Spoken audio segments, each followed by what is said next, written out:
Peace to the planet Earth, and after 5,417 attempts, 163 technical errors, one dropped and shaken up bottle of Sprite, we are able to go live with our episode of Love vs. Prison.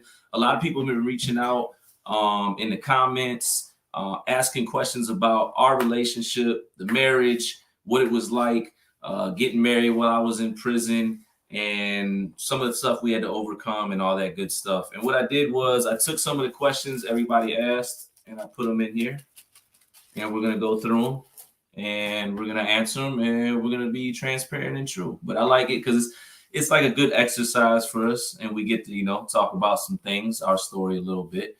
And before I go any further, if you like content like this, because it's not all prison related, but a lot of it is, we talk about mental health, we talk about relationships, we talk about finances, we talk about freedom, we talk about the streets, we talk about it all. Well, this is the platform for you. And salute to all the followers over on the YouTube channel. I know we're streaming on 2 or 3 platforms right now, but we reached 1K subscribers on YouTube.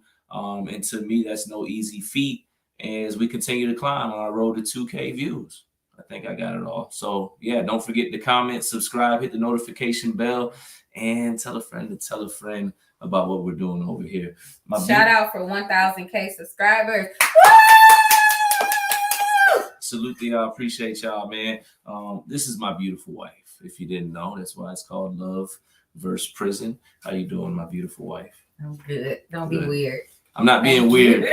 You're gonna see. We're real, nonetheless. I'm just gonna say that. But no, it makes me shy.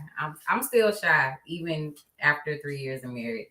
Yeah. I have my very shy moments. It's just who I am. This is why I married her. Yeah, and I am transparent and humble. I'm the opposite of shy. Yeah, definitely. I think I'm the opposite of shy. Very much so. All right, man. You want to get straight into these questions? Yeah, I'm ready. It's Sunday. I'm ready to rock. Welcome to Love vs. Prison. A little bit of our story. You want to pull one up? Yeah. All right. Let's see. What obstacles have you guys had to overcome? Okay. What haven't we? Straight into the heavy stuff. All right. I'm not going to go too, but I'll speak on some of this. All right. And then I'll speak. Oh, you want me to go first? Yeah. Okay. Some of the obstacles we've had to overcome. I would just say the very real obstacle that a lot of couples don't think about when they get married and one of the individuals is incarcerated. We had to learn who we were all over again, essentially. We kind of had to throw out what we thought about our relationship or marriage while I was incarcerated, I feel like, for me, and restart. Some of the principles and stuff that we definitely were there, but I had to learn who I was, as I still am in society. So for me, that's one of the biggest obstacles. And then I would say another obstacle, without going too deep, that we've overcame together is just every obstacle, because we're super proactive. Like we started a school, we opened a school in 2021. And we just, I don't know, we go after it. And there's plenty of obstacles attached to that, but we definitely overcome them together, and we've overcome a few other things together as well. I'm gonna let you really go in on that. I ain't go all the way in. I saw a little hesitation. Obstacles. Well, I'm gonna start from the very, very beginning. Let's talk about behind bars. One of the obstacles we had to deal with was whether or not we were actually going to even see this through. We had to get to a friendship first, get past the friendship to the boundaries of even having a relationship. Then talking about the relationship with the possibility of him being free. Even in the course of that, we thought that Christopher was coming home before he actually came home. So that was something that we had to actually stop and talk about.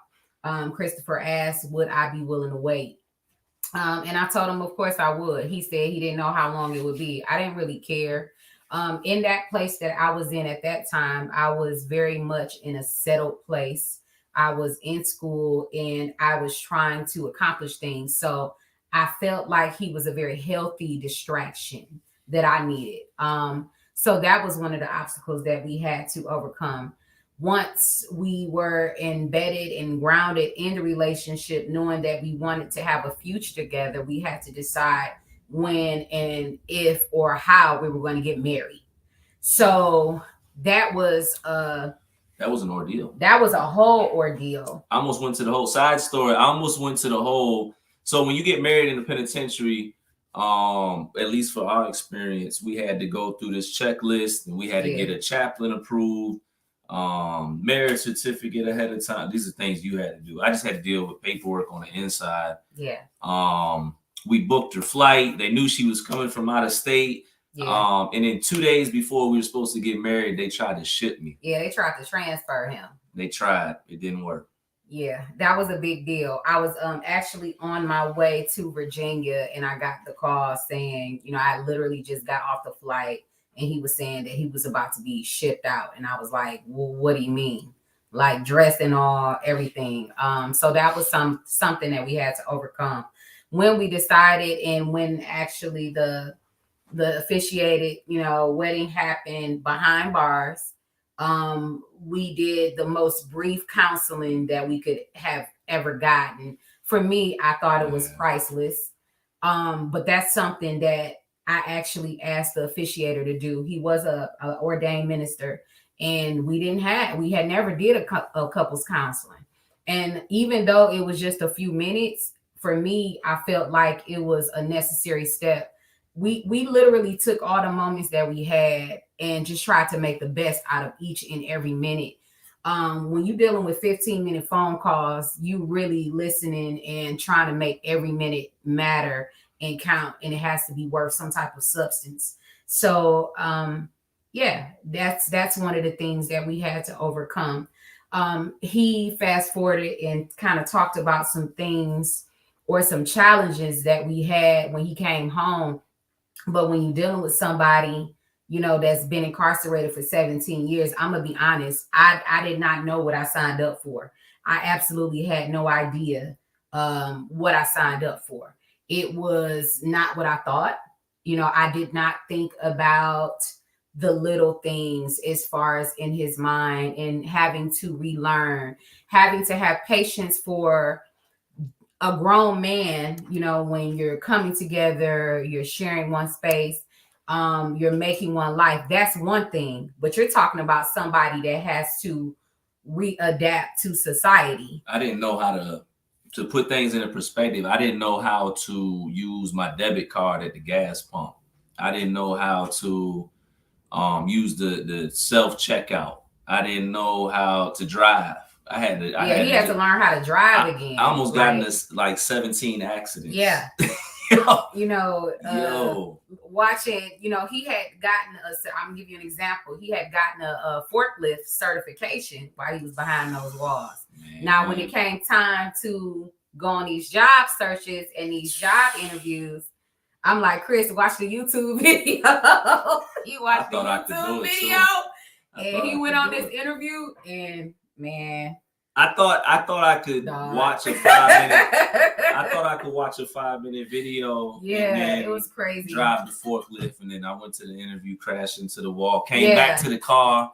He was devastated. I was like, started crying. I started crying. Yeah. That was my first It was like one of the first interview days. That was the first time I kind of had I cried. Yeah, like he had a real moment. So it was I feel like, you know, I know some people say like come to Jesus moment or just a real reality check of what it was that we had really signed up for. We absolutely had no idea. I had no idea. And, you know, my husband, he would often say, you know, like, this is what you signed up for. And I'm like, I did not understand that.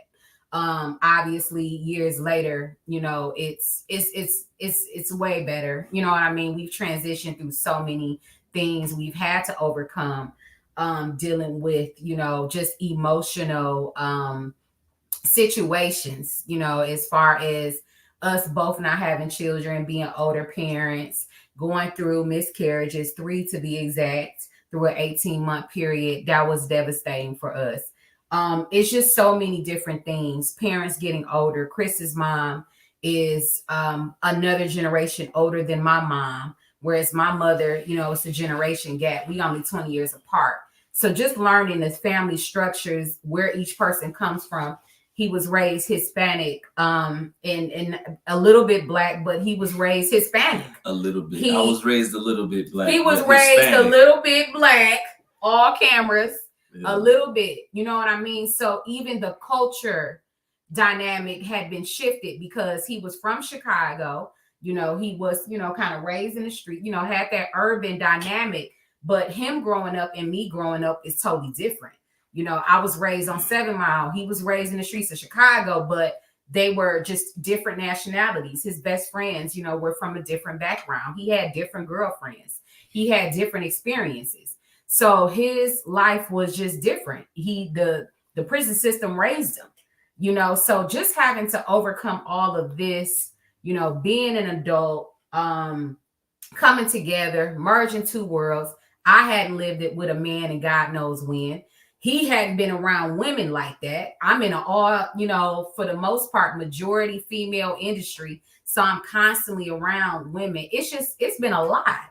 It's been a lot. We had to learn how to adjust with business, doing business together, having to be have the ability to separate business, come home, and home be home, and business be business.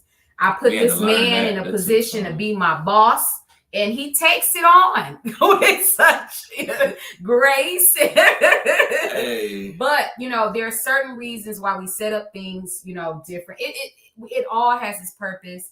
It all has its plan. I'm not really your boss, though. I mean, yeah. On paper, I mean, yeah, we know this, but the thing is, you know, you have to learn how to work together, and not only are we learning how to work together for the long haul or the long journey, but we gotta learn how to work together in every facet of life. He's now up front, public speaking engagements. Now I'm taking a different type of role in the background, just as far as kind of like being a secretary. I feel like you don't feel like I'm a secretary? No. I mean, you help me with a lot because I don't know how to do a lot. I'm like the average guy in a marriage. We don't pay bills. We make money. Like, but no, I don't look at you like a secretary. Well, I'll take. And you're not in the background, because when I'm in the forefront, you there too. You getting honored for an award in April. You was in the news with me, so. Yeah, but when I say that, I feel like as a wife, like we take on more of the paperwork. Oh yeah. You know what I mean? Yeah. So when I say a secretary, I just be feeling like, you know, we handle the paperwork. He's a great speaker. He can do that. You know, that's something he's great at. Me, I'm great at the paperwork. It's always been my thing. So I'm going to be where I'm most comfortable. His dynamic and his roles continue to change, just like mine. And now we shifting into some new roles and responsibilities. You know what I mean? So big announcements underway. No, coming soon. I know, right? Soon. So it's just a lot, you know. But just to name a few, those are a few obstacles. But there's always going to be obstacles in marriage because we're growing into and changing into different people all the time. And as long as we continue to grow, we're going to continue to develop and become new people and new creatures. And we're going to have to learn each other all over again. And I want to say, you know, I had to learn to appreciate my wife through my fails. I kind of understood. It's a lot of comments. I kind of understood more and more that I needed her. So it's like, I'm just going to say this, like, to the fellas that are watching this, for me, you know what I'm saying? A guy like me, if you're like me, you need foundation. You need somebody to come home to, a home to come home to.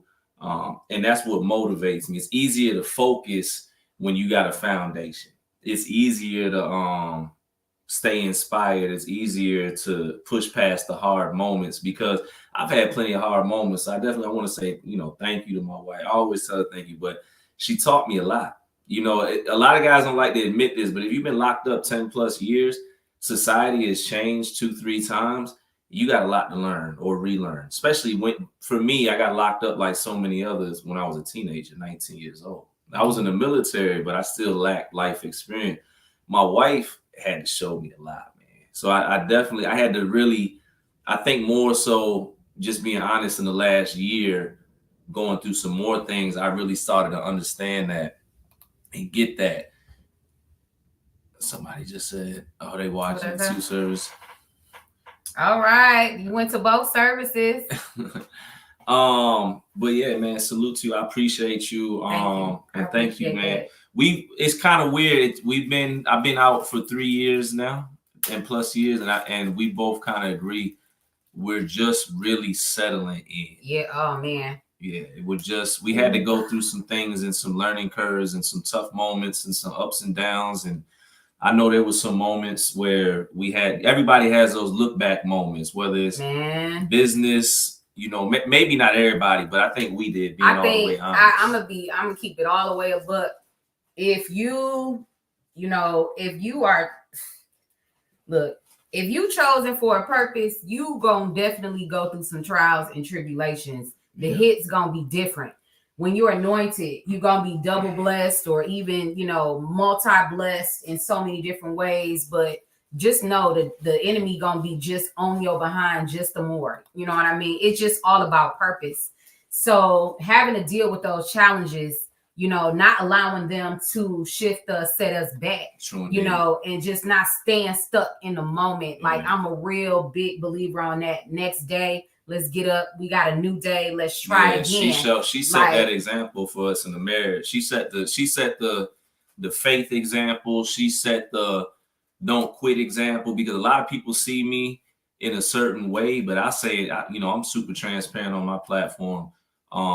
There's moments where I want to tap out. I don't have the energy. I'm not feeling it. I'm quick to be like, because I'm also the type, I know I can leave an opportunity alone and go create another one. But she's showing me the significant, like on this platform, E100 TV, she's showing me the significance of sticking through and keep going with something. So I definitely, you got to be with somebody that's going to push you when you don't feel like being pushed. You got somebody that's going to challenge you, and she challenges me, and I'm learning to become so confident as a man. I can accept the challenges, and I'm grateful for that. You know what I'm saying? I'm learning that you can accept the challenge of your woman. You can accept direction in moments. She can lead, and it doesn't make you less than like society tries. It's not that, because when you come together with somebody, it's supposed to be a team effort. So she gonna see some things through. She gonna lead us in certain circumstances. I'm gonna lead in certain circumstances. She can do things I can't, vice versa. And we come together and we overcome. We gotta be a team. It has to be a team effort. And even I'm just gonna say to this point, and I'm gonna let Chris pick the next question. But it's hard I'm gonna tell you, I'm just gonna be absolutely 100% real. It's hard to submit.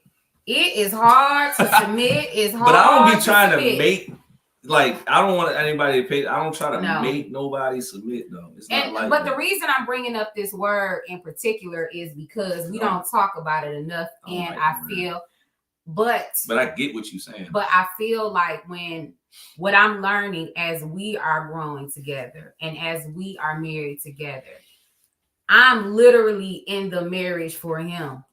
I need him to be in the marriage for me.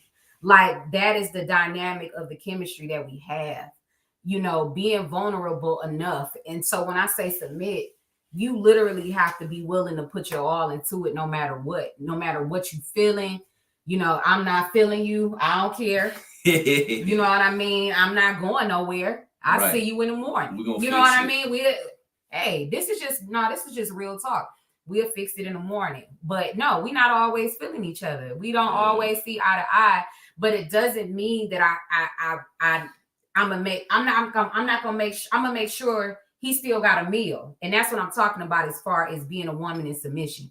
Just because I'm mad at him or just because I'm feeling some type of way about him, don't mean I'm gonna neglect my wifely duties. Okay. And I have had a hard time being able to get past, I feel like, the BS and still being humble enough to be who I am in that moment and not steer away to a certain point of no return. I'm a human being, but I've never steered away from the point of no return where I've done something where I could not, you know what I mean, that wasn't honorable and respectful to my husband. That's what I can say. And that's just real. All right. Yeah. Bloop, bloop. Next question. That was a heavy one. Yeah, that was, I know, but I wanted to kind of tap into that. This is it. How is it being in business together? No, I'm just playing. Hey, who you want to go first? No, you can go first. Me? That's our bully in the background. We got 2 dogs. One of them's over there whining. She's super needy. Man, let me say, She's loved. yeah, she's super loved. She's loved. Being in business together has been a learning process and a journey, right? From my perspective, it's like this. She wanted to open a school, a cosmetology school. I did 17 years in prison around a bunch of dudes. Came home, hopped on a garbage truck, worked around a bunch of dudes. Then I went to the warehouses and worked around a bunch of dudes. And then she says, like, I said, you want to open a school? And I'm like, okay, I love you. Let's open a school. You're crazy. Let's do it. You know what I'm saying? Gotta be one. Yeah, let's do it during the pandemic and reset all that. Let's Sure, just do it. why right? not? So then she says, oh, you're going to be the executive director. And I look at her like she's crazy because I'm not equipped. And you know what I'm saying? For me, in my mind, right? I'm not equipped. I'm not used to being in an environment with all women.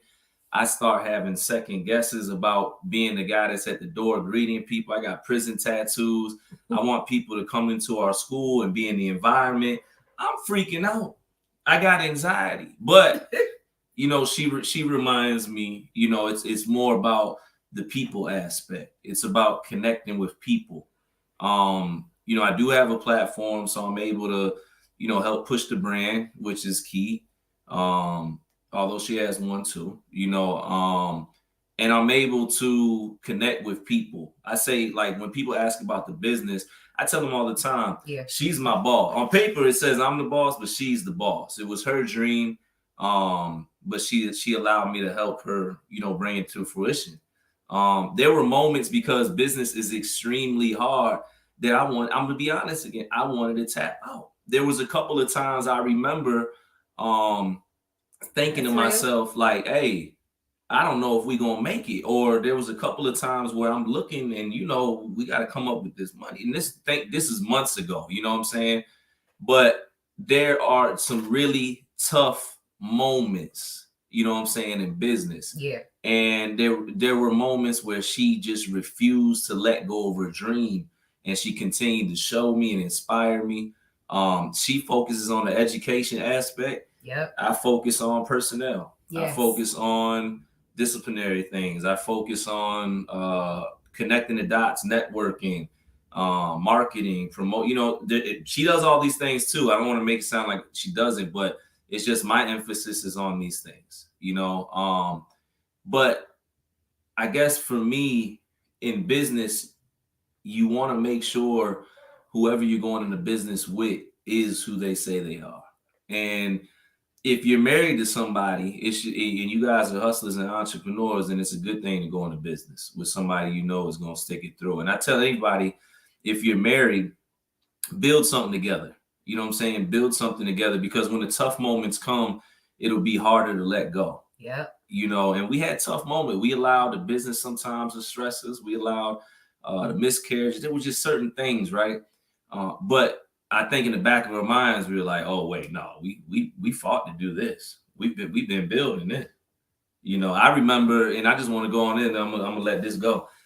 I remember when we used to pray for a student to come up and be standing at the door. Yeah. We used to call people back 6-7 times.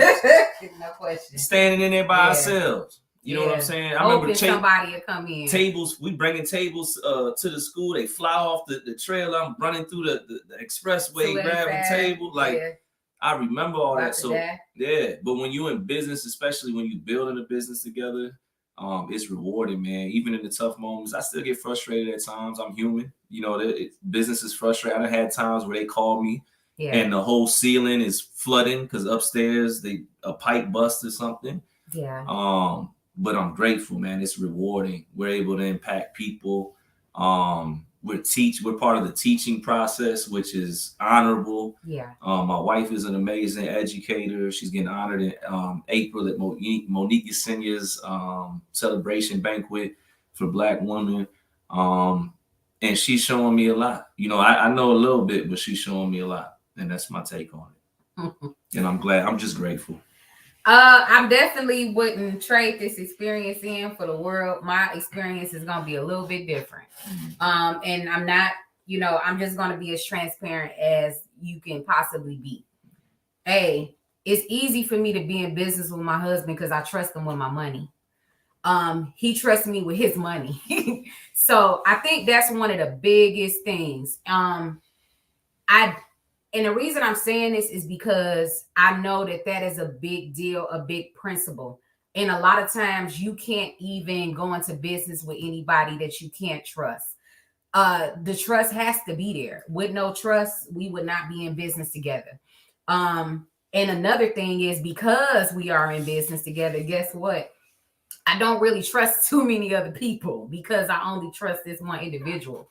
So he said something at the beginning of the episode, basically saying, if you're with somebody and you really know that you want it to work, sometimes you put yourself in a position where you necessarily can't break away because of the responsibility or the weight that you have to each other and the commitment. So this is a situation where me and Christopher, no matter how we are feeling emotionally, we can't just walk away, you know, which is, for us, it's good, it's healthy. Now, we are in a healthy relationship, so it's not really a reason for us to split ways.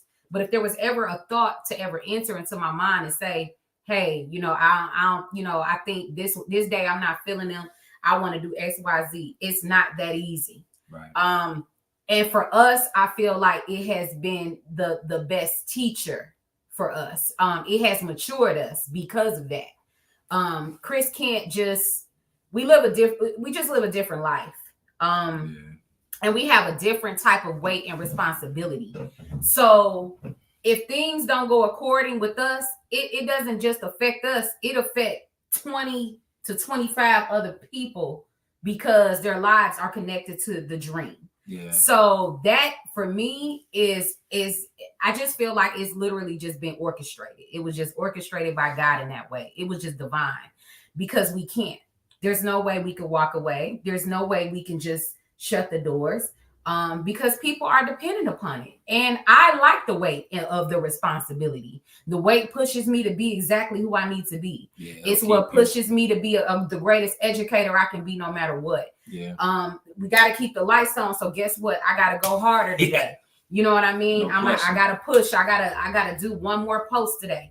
You know what I mean? It'll just push you to be the best that you can be. And that part of being in business together, it will literally push you to the person that you're supposed to be. And I love that. Purpose is always going to be in the forefront. And because it's always in the forefront of our minds, it keeps you grounded. It keeps you humble. And it really helps you to just keep your focus where it needs to be. You know what I mean? And that's why I feel like being in business together is challenging, but it's so rewarding. The rewards are just priceless. I mean, it's a great feeling, you know, to be able to say, hey, such and such just passed their board. You know what I mean? We get that call, or the victories. It's the payoff. It's the payoff. And it's not anything other than that. Like, we really I just want to say that real quick. Yeah. Like, anybody that might have, like, we celebrate when them students call us, like, not like we they parent, but it's just the way I can't even explain it, man. It might be 9:30 at night and they call us so excited because they graduated. Man, we've had students that had to fight through certain obstacles, man. Atlanta, let me tell you something, man. Shout out to our students. Atlanta's just like most major cities. Our people are going through things, man. Young Black women are going through things. I've seen students, not to just talk about anybody's situation, but I've seen students homeless and still overcome, still grind. It's not easy, man. Yeah, man. We got students in there that's really hitting the pavement, man. Yeah. And that's the reward. That's the payoff. When you fight, when you get into those back and forth with the student because you're trying to show them some structure and you're trying to really give them some game, and because you don't want them to go down the same path, or you want them to stay, you know, moving, like, and you see them respond, like, for me, it's the ultimate payoff. So that's the payoff. You know, when you have purpose and then you connected to someone that you can trust, you know, trust with your life, trust with your heart. It's easy to cultivate. It's easy to, you know, go through these challenges, because they're going to be challenges regardless. It don't matter what. Don't let nobody lie to you. It's hard. You know what I mean? But it gets easier as you continue to process. Like, it just gets easier. It gets easier to navigate. It gets easier to get through the challenging situations so that you know what to do. No question. That's it. And I want to say this too, man. Shameless plug. Not shameless, but I don't know why people say that. Yeah. Lasting Layers of Beauty Institute is the name of our school. It's more than just beauty education. We really do. We make sure people got financial literacy. We make sure people understand how to grow, not just in the industry, but as a person. Yeah. You can check us out at www.lastinglayersofbeauty.com. We give away scholarships. We're big into social responsibility. Yeah. We partner with different organizations, help organizations throughout the city and other places, churches, etc., man. And that's what we do, man. We're grassroots, and we have 15 graduates year one. We got more than that now. Yeah, more than that now. You know what I'm saying? Student enrollment continues to go up. Yeah. We continue to grow. We learn lessons. You know what I'm saying? We definitely learn a lot of lessons. Yeah, we keep learning. We're gonna keep learning. We definitely don't have all the answers, but we keep going, man. You know what I'm saying? And shout out to you. Salute to you. Thank you for helping. Salute to everybody. Salute to everybody who got a partner that'll help Miss you with Rachel, your dream. everybody that's ever helped us with the dream. Everybody that's been a both part of Miss it. Rachels. All the students, everybody. We got just everybody's just been a blessing, man. My mentors that, you know, just answer the phone, you know, shout out to them. It's just a lot. And it's not easy, but it's so worth it. You got a couple of people you need to shout out to. Mr. William Steele is over there. He said something. Thank you. Shout out. Thank you, you guys. And then somebody had a couple of questions I'm gonna have to get back to. Yeah, me too. All right. So next question. You want to pick it? Yeah, I'll pick it.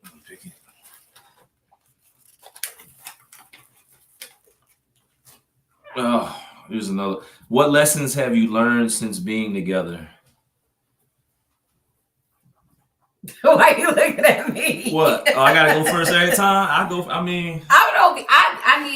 I have to. I don't know. It's like I need time to gather my thoughts.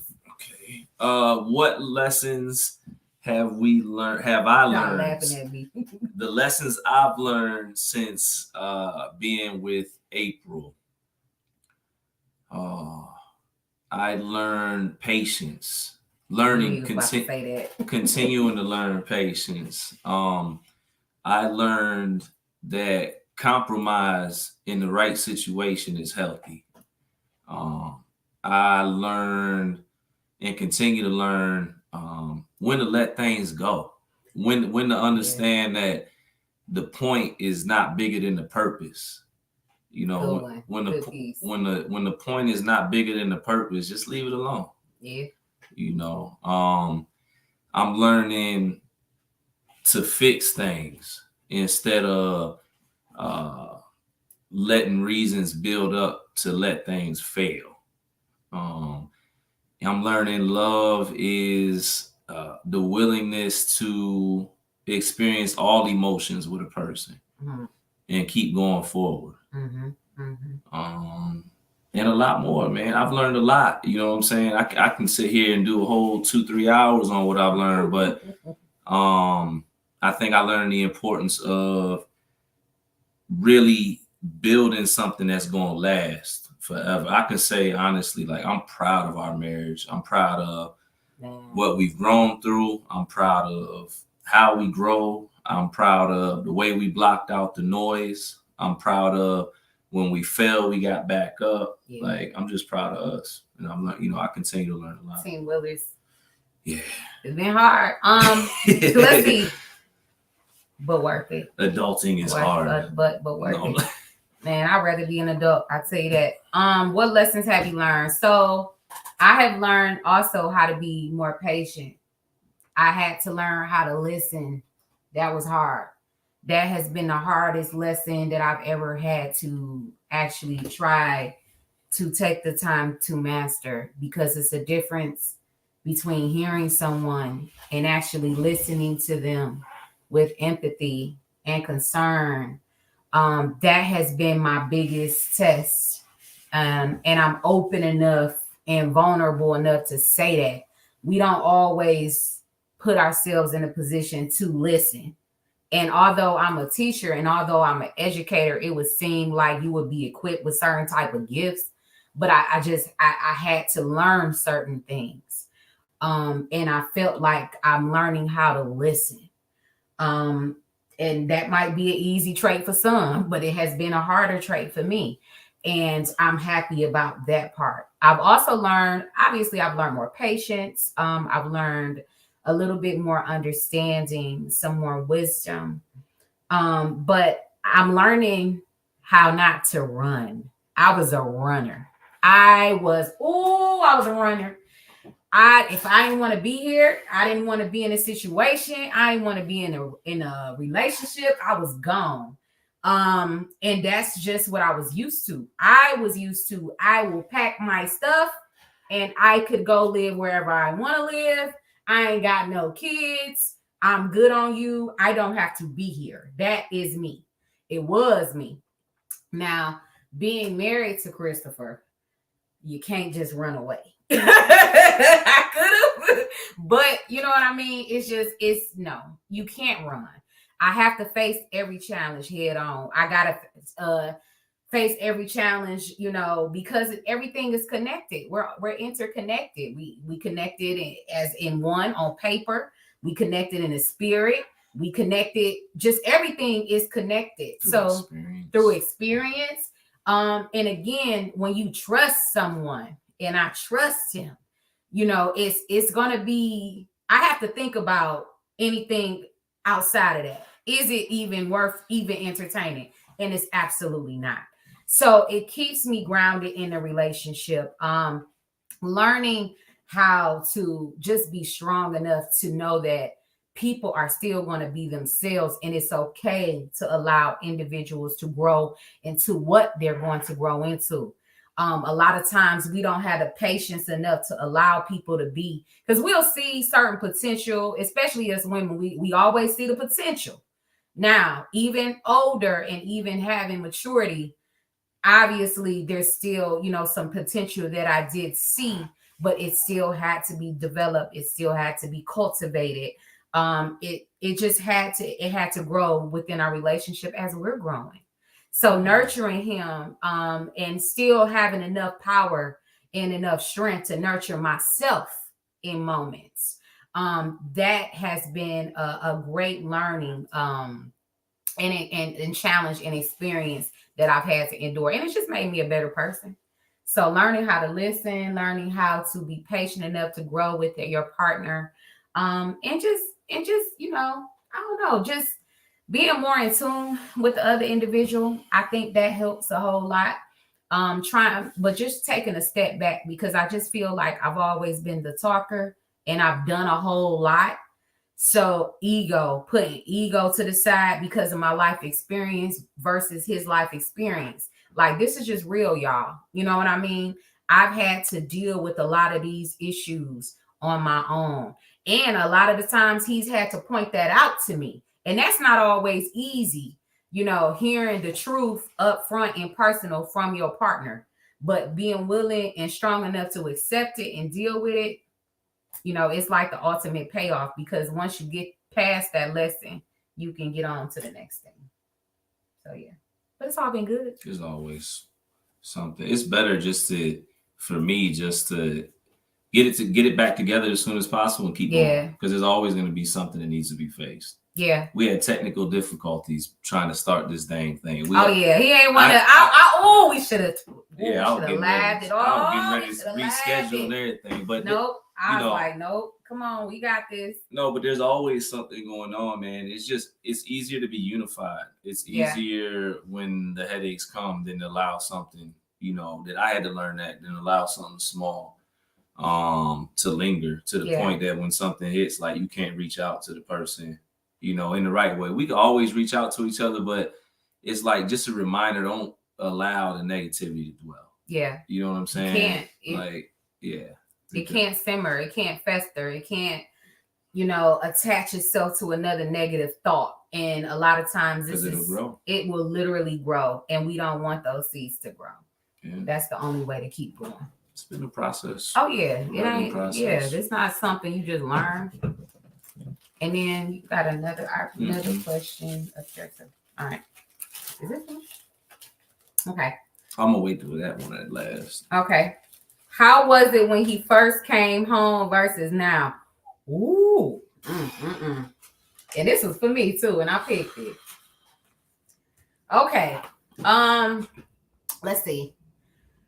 When Christopher came home, I would say 50% I was dealing with probably like a 53-year-old, and then there was 50% I was dealing with probably a 22 or 23-year-old. 19-year-old. 19, but you know. Maybe, I don't know. But yeah. I say early 20s. Something. But it was off. Conversation wise, very mature, very wise, very educated, prolific. So many things, you know, that he knew. But again, it's the experience. So it's like when he was, you know, incarcerated, when he got out, he was still in some ways, his mentality was that of, you know, a young person. So I felt like we would be in situations where I remember being in a relationship or being in a previous relationship where I was in my 20s. And I'm like, oh my God, I got to go through this again. Like, it was like familiar to me. And I was like, oh my God. But with the patience, with life experience, it was easier to kind of overcome that. Now, Chris is good. You know what I mean? He's been out for over 3 years. So obviously with all the things that we have done and all the progress that has been made, you know, because we decided to rock it out and stay together.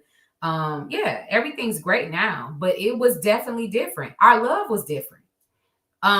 We both had a different expectation. We were still in the honeymoon phase. Yeah. But then once he got like out and home, real life hit. We had the first time we got home. What's the first thing that went out? We came back to the house. The circuit breaker blew. Had to call the electrician. Flat tire.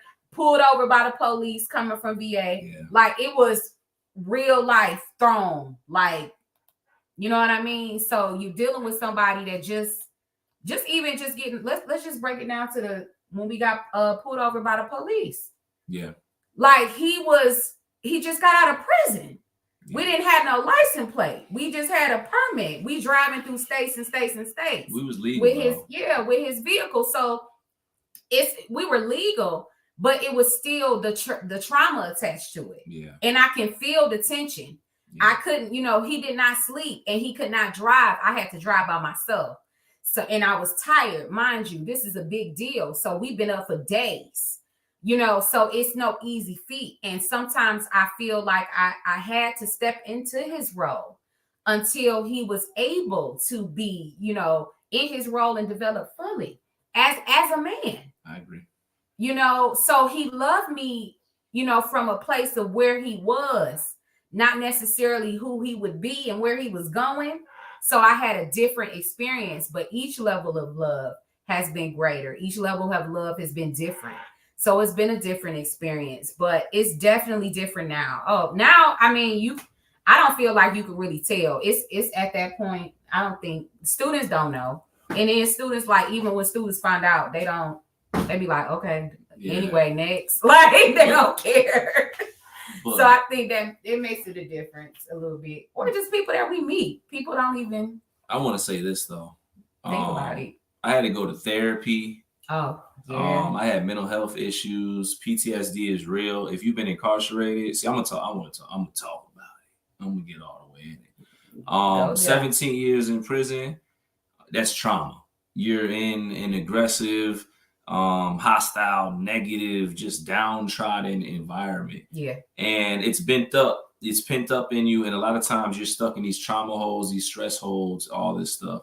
And what would happen is I'd already have 1,000 thoughts running through my mind because my anxiety is up. I'm home. Then I come home 2020 straight to the pandemic. I came home straight to the pandemic. And in the pandemic, it was. Hey, Shauna. Hey, Antoinette. I'm listening. No, I was letting you rock out. Shout out to everybody that's on the lives and everything else. Hey, everybody. But on the pandemic, I definitely want to shout out everybody. Shout out everybody on TikTok and the Facebook page and everybody too. I'm just doing a general shout out, a one-time shout out. Sorry. No, you good. I don't mind distracted. You good. This is our life. But I came home to a pandemic and anxieties was up. So the smallest thing that occurred, it would just kind of shake me up. You know what I'm saying? It would have me stressed out. We talked about the interview, the first interview I went to. I failed it. I got in the car and I broke down crying. You know what I'm saying? She had to tell me it was gonna be okay. Like emotionally, I just wasn't where I needed to be. I got locked up when I was 19. I didn't have the opportunity to live life experience. So when I got hit with something as a 36-year-old, 37-year-old, I was still that 19-year-old experiencing it for the first time. And a lot of people didn't get that. But like I tell guys, man, for me, a lot of therapy, shadow work, which is self-reflection. I do a lot of self-help. I do things like cut people off, which is my favorite thing. Any negativity, places and things included. And I find time to rest now and drink water and do things that I wasn't doing. I was so caught up in trying to catch back up. Yeah. That I remember times I wasn't sleeping right. Yeah. I allowed stress to beat me up. Like a lot of people don't know, I had serious health problems last year because of stress, which caused me to go monitor, all kind of stuff. But it caused me to go on that self-care journey that I needed to go on. And a lot of guys, men, women, everybody, if you've been through something traumatic, talk to somebody. You know, even if you don't think something's infecting you, you might be surprised. You've been operating away for so long, you think it's normal, and you'd be surprised how unnormal it is, man. So just have a conversation with somebody, get some help, get the ball rolling, just see where you're at with things. Pay attention to people that love you. Make sure that the people around you, people that you can talk to, you know what I'm saying, and really lend an ear, people that aren't going to judge you, because healing is possible. And for me, I want to say this too. Back then, I was not focused on the things that I'm focused on now. I was focused on the fact that I was free when I first came home. I was operating in my marriage. I was operating to the best of my ability, but I was caught up just on being free. It had been so long. Now, well, not just now, but the past few seasons or whatever, the focus is on being better. You know, impacting more people, doing my part, legacy, my purpose, because I know that's going to reflect and translate to my family. But I had to grow, man. You know, I grew up. I still got a lot of growing to do. A lot of guys don't talk about that. Yo, if you were locked up, man, it's all right. You know, you got to grow. It's okay. But the advantage is you got an opportunity to learn from people's mistakes. They say a smart man learns from their own mistakes, but a wise man learns from the mistakes of others. So, just pay attention. Pay attention to our stories from other people. Just pay attention. You're going to be all right. Yeah. And you have to be willing to do the work. You know what I mean? Like, it's not easy. You know what I mean? You got to put forth a lot of effort. It's going to be some tears. It's going to be some moments. Like I said, you're not going to be feeling each other. Right. But, you have to make a conscious choice, to yourself. You know what I mean? Are you going to stay, are you going to continue to honor that covenant? Are you going to honor the commitment that you made to each other? Right. And you have to wait. I'm sorry. You got to weigh it. You know what I mean? Is it worth it? Yeah. You got to know who you really with. A lot of people don't go through, you know what I mean? Like they don't dissect what it is that you're going to need versus what it is that you want. And some of this, there was times where I felt like I was not going to be able to push through. You know what I mean? That's just being absolutely, 100. But I'm glad that I did, and I had the patience. But see, I had to still check myself because there were plenty of moments where I wasn't always what I should have been. And there was some growing up still that I had to do within. And I talked about that a little bit earlier, so I'm not going to go into too much detail. But yeah, you got to be willing to do the work, and you got to be willing to be real enough with yourself. Did I do everything in that situation the way I could have? Because I know I can be petty. You know what I mean? Like, you got to know yourself, and you got to know your partner. So I feel like if your heart is right and you being honest in those moments, talk about it. Like, we had to be honest about the miscarriages. Yeah. You know what I mean? I had to be honest with what I felt about it, what I felt about being in business with him. I had to be honest, and you got to talk about it, even sometime while you're frustrated. And it was hard for me to get through those tough moments because I wasn't being real with myself. So it's in those moments that we really learn and we grow and we accelerate. And this is what, the difference is now versus some of the issues that we had when he first got home. You know what I mean? Being able to have those hard conversations. Yeah. And I like, and for me, it's change comes when you're really dissatisfied. And for me, I got tired. Like, I got tired of myself. It's like inside of my own mind, I was just tired of being stressed. I was tired of finding reasons not to be grateful. I was just tired of finding reasons to just not be appreciative of the moment. And it translated into a lot of things, opportunity, situation, you know what I'm saying? Relationship, friendship, all that. And I think, for anybody, man, you've got to be to the point where you're dissatisfied 100%. And you're like, you know what, I'm going to change. But you gotta want to do it for yourself. It can't be for the other person. Yeah, even though don't get me wrong. I promise you, like I had to fight. You know what I'm saying, to keep our marriage. I feel like to keep the marriage going. I feel like anybody, when you're in a marriage, you gotta earn your spot at the table every day. You know what I'm saying? It isn't just a title you should take for granted or whatever. But I just know that when you embark on a journey, when you care about a person, naturally you're gonna want to be the best you that you can be, because you know they're gonna be impacted by it. And I'm grateful that I had to learn that. I had to learn to let my words match my actions. And then also, let me just add to that. Once you decide you're gonna be with the individual, you live with the individual, you're no longer the representative. And I think a lot of times with the representative always show up, and it's rather we want to admit to it or not.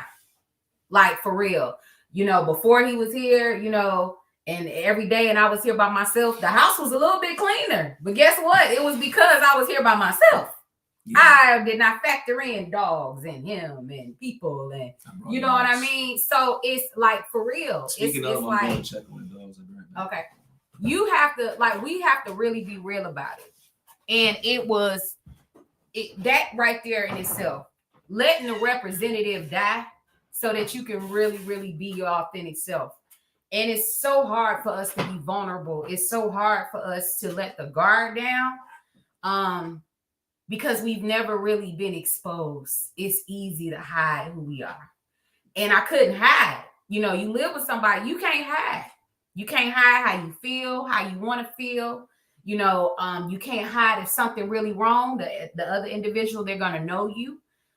Because Chris, was in an environment where he can study people all day.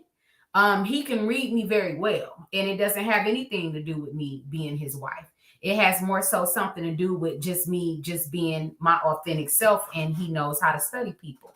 So that's something else, that we had to really get a grasp on.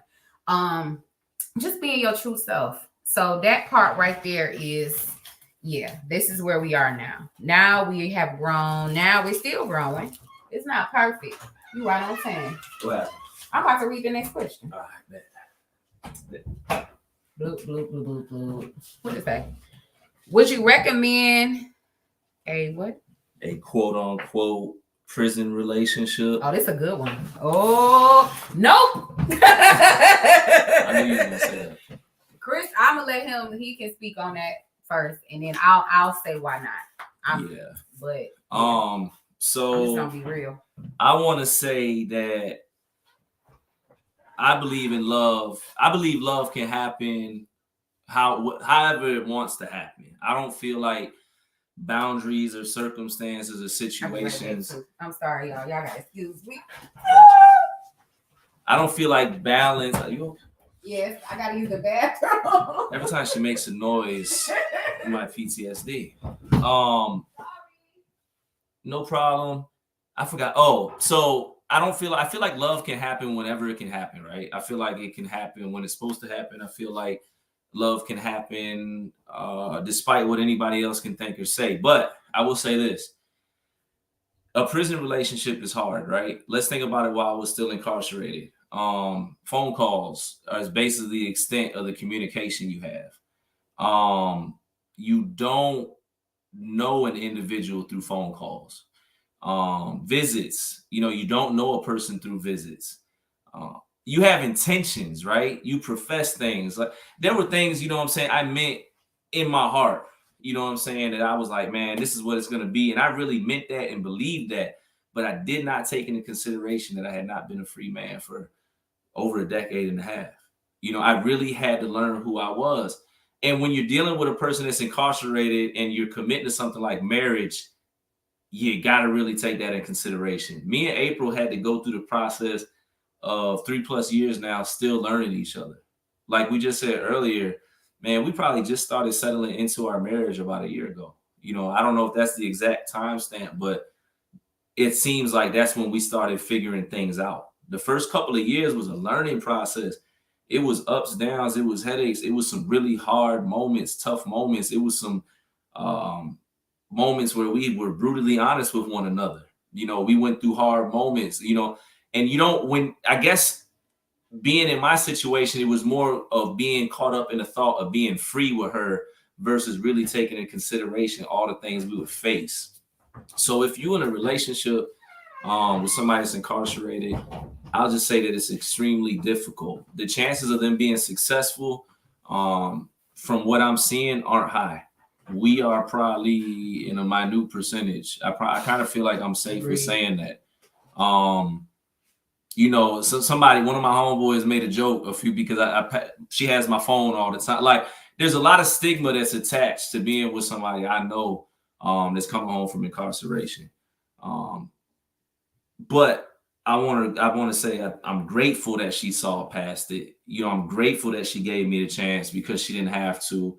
And I'm grateful that I gave it a chance too, because what a lot of people don't take into consideration, I had a lot of anxiety. I had a lot of stuff attached to the move because I came home straight from prison, married, and then moved to Georgia a day later. And that was hard for me. Like, yeah, it was cool. I'm free. I got a wife. I'm gonna lay down in the bed with her and get a meal, and we got a home. But man, I did not take in consideration everything, and it just the readjustment period that I think a lot of people don't survive. Yeah, you think? Yeah. So something, because I was listening to you while I stepped away. I feel like the pandemic had a lot to do with us still being where we are. And people are not forced to be in close quarters long enough to really know your partner. So like when I was talking about a few moments ago about the representative portion of it, all mask is off. World shut down. You don't have no choice but to learn this individual. Literally, crazy, he got out, Kobe dad, and pandemic. And I was like, the world's gonna end after I did 17 years in prison. So now you're dealing with somebody with high anxiety, PTSD, 17 years of being just around nothing but men. That part was easy for him. He's cool with isolation. Yeah, I was all right with the isolation. But I'm not gonna lie. Having to learn one another, how to adjust in a whole new world when he just adjusting to just coming out to this world. And then we're all learning together in the midst of mask and everything else. And, not knowing if you're going to get this disease that you don't. So that's even more anxiety because you don't know what's going on. So those portions of it, because we had to experience that, I feel like it forced us in a position where we had to learn each other quick or we were going to fail. And it was just that simple. That was the only solution. You either going to grow or you going to fail. So which one you going to do? And you have to make a choice a lot of times. And we made the choice. We made the choice to grow. Yeah. Would you recommend it though? You said recommend. I said no. And the reason I say no is because I'm not saying that other people can't do it, but I'm just going to be as real as possible. It is hard. It's not easy because it's going to be so many tough moments. I don't feel like we. Do you think there was like a percentage like where we told each other what we wanted to hear? Not with wrong intentions, but like we be on the phone and we're happy, we in the moment, we vibing, and it's just like, yeah, we're gonna be such and such. I feel like for me, like what I was saying is like we got caught up more in the honeymoon or what we could just do. Being free together versus taking into consideration everything. Man, we done been through more things in 3 years of marriage than some people had probably in 10 or 15 years, man. Like for real like it's and that's why I said the percentages are low. I don't, with therapy, I kind of wish in my first man, I said I'm gonna wait till Chris come home and then we would get married. But Chris thought he could come to Georgia directly like that, and I told him he wasn't gonna be able to. And what did they say? He ended up not being able to come here. We found out and did some other research. So we took the chance. We took a chance. Like it was literally just that. I'm grateful we did. It was the way that it was planned for our life. But was that wisdom necessarily? No. I don't feel like it was. I feel like it was emotion driven, I can agree with that. Just a lot of different factors. If we would have waited if we knew I could come down here. Yeah. If Chris had the capability to come down here, I think that we probably would have waited. Yeah. But it's okay. It is what it is. It worked out, thankfully. Yeah. But I would just say I would really pray about it, think twice about it before you really, make that move. Are you looking to, you got to have them hard conversations. When it gets hard, are you going to be looking to leave? Who going to be kicked out of where? Is it the incarcerated individual that's going to be living with somebody else? You know what I mean? And we got to be real about it. We women, I know how we can be. I'm not no exception to the rule. And that's why I say you got to have a lot of patience to know exactly what you're getting into, what the other person is also getting into. And are you going to be able to really survive this thing? It takes a lot. It's not easy, but it's worth it though for the right individual. I knew Chris was a hard worker. Chris had a job when I met him. He had a nonprofit when I met him. It's different. He didn't ask me to put no money on his books. I'm gonna talk about it. You know what I mean? The only thing I ever had to put money on was the phone. TV broke.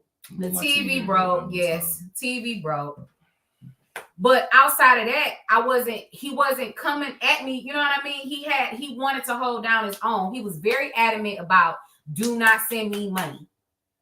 Now, if that's a man out here in the inside telling me not to send no money, but I can meet a knucklehead in the street that, need me to, I guess, pay half on a date or, you know what I mean, don't, have no means to want to take me out. You know what I mean? So it's the comparables. So I like that about him, but he had all of these traits, but I still took a chance. I did not know, if it was a facade. So what if you meet somebody that's putting on a facade or has that representative as a woman or even as a man, you meet someone that's in prison with that same facade. How do you know that they're going to be the person that you intend to be with and not a representative? That's what you're taking the chance on. And you got situations that happen where people are literally moving from out of state. Like it's a big deal and jumping straight into it. It's hard. It's not easy. It's not for the faint-hearted. It's not for the faint of heart. But for the right person, of course, it's worth it. Ain't no marriage not gonna have no challenges. Yeah, because you're going to have challenges in every marriage. Yeah, and we do know. I know a couple other couples that were similar situation. They survived. They're making it. But I also know a lot that didn't. Yeah. Like just being honest, Let's you know, just be for different honest. reasons. But I think again, because we kept choosing to go forward, it was another experience that ended up bonding us, strengthening.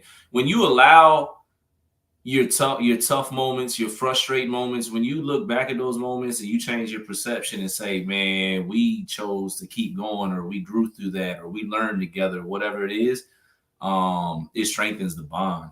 You know, does. and you're gonna learn a lot of lessons, man. I think that's probably the best way. If you're doing a prison relationship, it can work. Make sure you're with the right person. To my ladies, I'm gonna say it, whether it is what it is.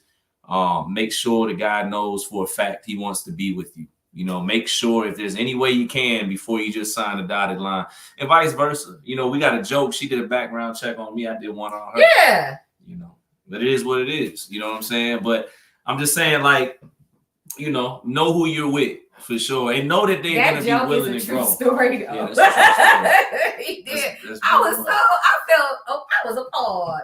Yeah. But yeah. No, you can do the last. Wait, it's only one left. Yeah. All right, I do it. All right, let's see.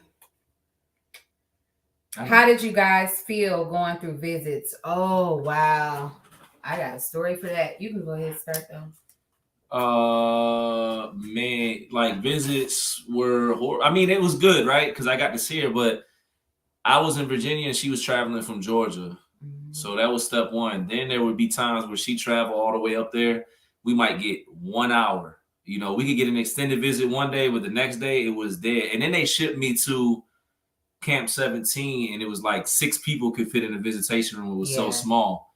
And I remember not just the visit aspect, when we got married, like our honeymoon was 2 hours a visit in the visitation room, maybe a little bit longer. Yeah, I think they gave us like 2.5 hours. But the next day she came back to see me, you know, before she went back to Georgia, and we got just a straight hour. That was it. And it was just goodbye, leave. And I just think about moments like that. I think about I don't know everything you go through or went through when you were going through shakedowns and stuff like that, coming through the gates. But for me, it's traumatizing, man. Before I could come see her, just like countless others, man, I would have to strip in front of the guards or whatever, bend and squat, or squat and cough, as they say. You know, it's degrading, right? So I would go through that. She would go through the barbed wire fence and get buzzed in, probably frisked and all that. And then we're supposed to come together in the visitation room and have a good moment, which we always found a way to do that. You know what I'm saying? And it was kind of like when we were in visits, nothing else mattered. Like everything just disappeared for me. It was good, but they were always bittersweet because it's like you got to say goodbye. And she'd be leaving, and I'd be trying to act like I'm all right because I don't want her to get sad. And I'm thinking about her driving home. I'd be rushing to the phone so I can call her. Yeah, by the time I'm in the car 15 minutes down, hey, you safe? You in the car? You on your way? Yeah, I'd be going to his mom's. It was a lot. And shout out to everybody that's leaving comments on the Facebook, man. I can't keep up with them. I'm sorry, you guys. Shout out to Monique everybody. And Thank you guys. Everybody, I'm gonna talk from a different place. It was very traumatic for me, and I'm gonna tell you why. My biological father, which he didn't raise me, but I still, in my heart, I honor my parents no matter what. The ones that my extra bonus parents that, you know, I've been blessed to have, and the ones that are in my life that I don't feel like have carried out their responsibilities. And I'm just going to keep it, you know, all the way transparent. I have been going to visitation in prison since I was 4 years old to go see my biological father.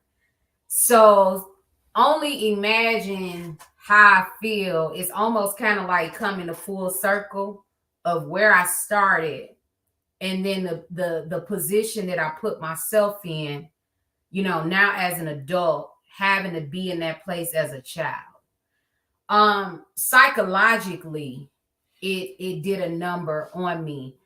In my heart, I felt like I was doing the right thing. But mentally, I felt like I was definitely headed down the wrong path. I'm just going to be honest. There were times that I questioned it. It had nothing to do with Christopher. It had everything to do with my past trauma and my past experiences. I had literally been visiting people in prison since I was 4 years old. At this point in my life, I'm 35. That was very, very humbling and huge to overcome. It was very traumatic. One time I was shook down, like it was just a little bit too much. You know, I'll just say I wasn't even smoking weed. So, you know, to be frisked a certain way, it's just certain things as a woman. I wasn't expecting to be frisked a certain way. Like I felt like they was all in my private. You know what I mean? And one time, it only happened one time like this that I can remember all my life. But certain moments like that, it just made me feel like I was right there. I'm a prisoner too. You know what I mean? And it brought back some memories. It was hard for me. It was hard for me because it messed with me psychologically. That's something that I had experienced. And then to know that I put myself in that situation again, that was something that I had to really deal with. Yeah. Yeah. It's like the prison experience, it was just draining. Very. Yeah. I'm glad it's over. I'm glad it's over, but I still have a father, biological father that's in prison. Yeah. That will never come home. So I got countless people I'm trying to get home and yeah, you know, call me. It's still a part of my life. Even prison advocacy, you know, that's the best, you know, or the plus side of it. You know what I mean? I know that we're making an impact even in the prison. So when it's purpose attached to it, it's always great. You know, obviously we had a greater purpose. This relationship evolved into even more greater purposes. So that part is always a blessing to know. But to get to this place, oh my God, we had to grow into this place. It's not something we just woke up overnight. Oh, we here. No. We had to experience a lot of degradation, hurt, trauma, and then you got to heal before you can even get to the good stuff. Now we at the good stuff. We good. But yeah, you got to go through that. Yeah. And everybody not willing to go through it. Because a lot of times when you come together, you're damaged. You're broken. No, so like you got to want to heal individually in order to come together. And both parties got to want to do that. Yeah. If one of you is doing it and the other is not, there's a chance that it won't work. Eventually one person will become broke again, or hopefully the other person catches on and chooses to be healed. I think that was our situation. Yeah. Last question. Broken pieces. Yeah. Is there anything up there? Just one last question right here. What's y'all difference? I guess differences. Oh, that's fun. We totally different. We night and day. Chris don't understand sometimes. Yeah. Y'all pray for me. I love it. I'm different. I feel like more eclectic, more eccentric, weird, in a good way. Because I'm just a different type of person. I have a bubbly personality. Even though Chris is a public speaker, he's an introvert. I'm an extrovert.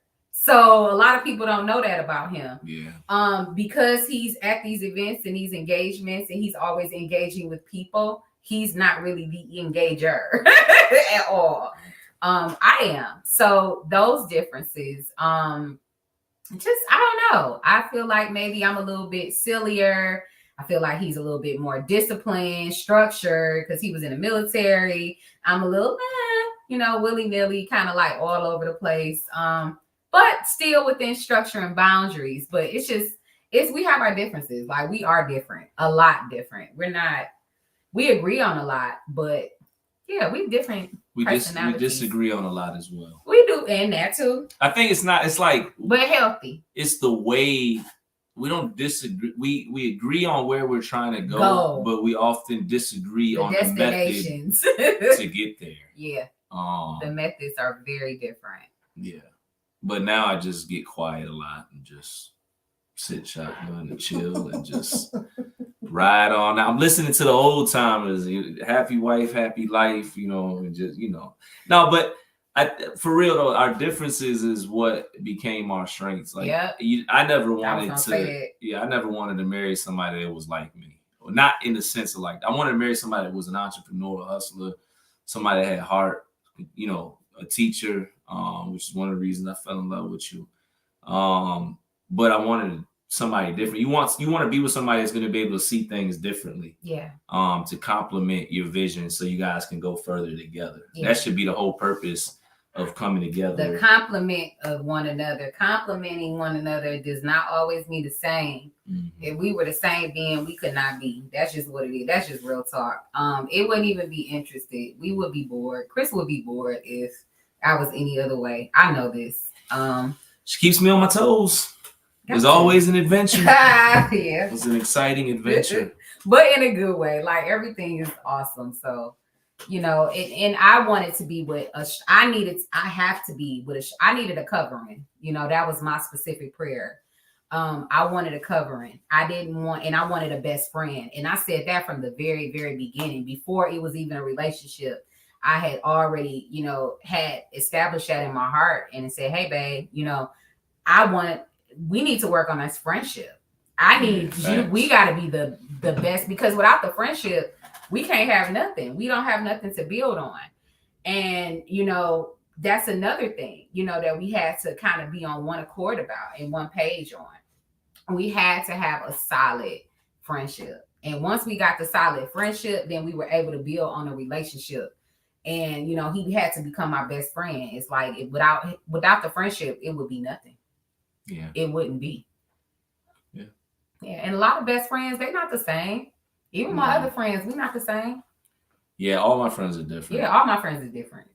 I love that because it sharpens me. It sharpens me to think outside the box. It challenges my own idea. And, I want to be around people that's authentic. They're authentic selves. I don't want to be around the same people. Yeah, you can't learn like that. I agree. Mm-hmm. That was amazing. That was actually fun. Yeah, I always like it. It's always dope to me. I don't think any last thoughts. I don't have anything. Nothing. No. Any jewels? Any wisdom? I'm back in my shy box. Any lessons? Nothing you want to share to aspiring couples or entrepreneurs or? Of course, just me. I pray about everything. You have to write a vision. You got to make it plain.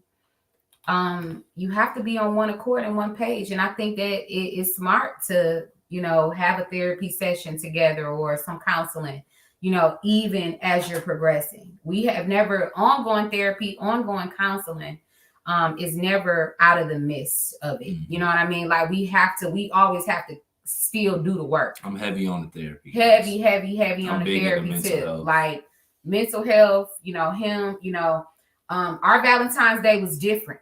For my Valentine's Day gift to Christopher, he went to a place that helped his mind. Brain training. He went through brain training. So for me, that was important, more important than a pair of shoes. It was more important than a PS5.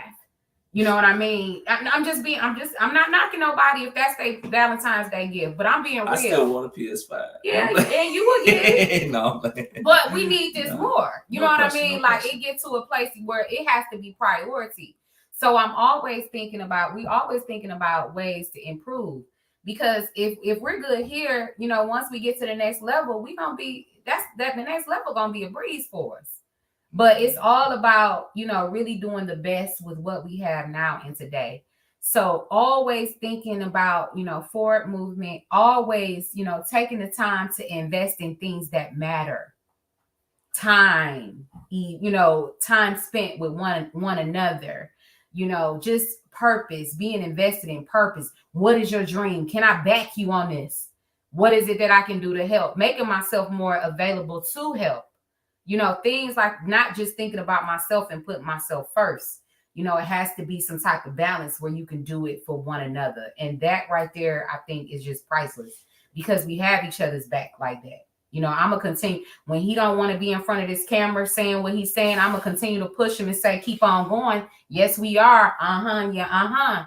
So you gotta have it. You got to, no matter how you feeling, you want to be with a supportive partner that's literally gonna push you to go the distance, and that's not going to, even when you feel like giving up, they gonna say, get up off your hand parts and get to work. You know what I mean? You want to be around somebody that's gonna have, you know, be your accountability partner and have your best interest.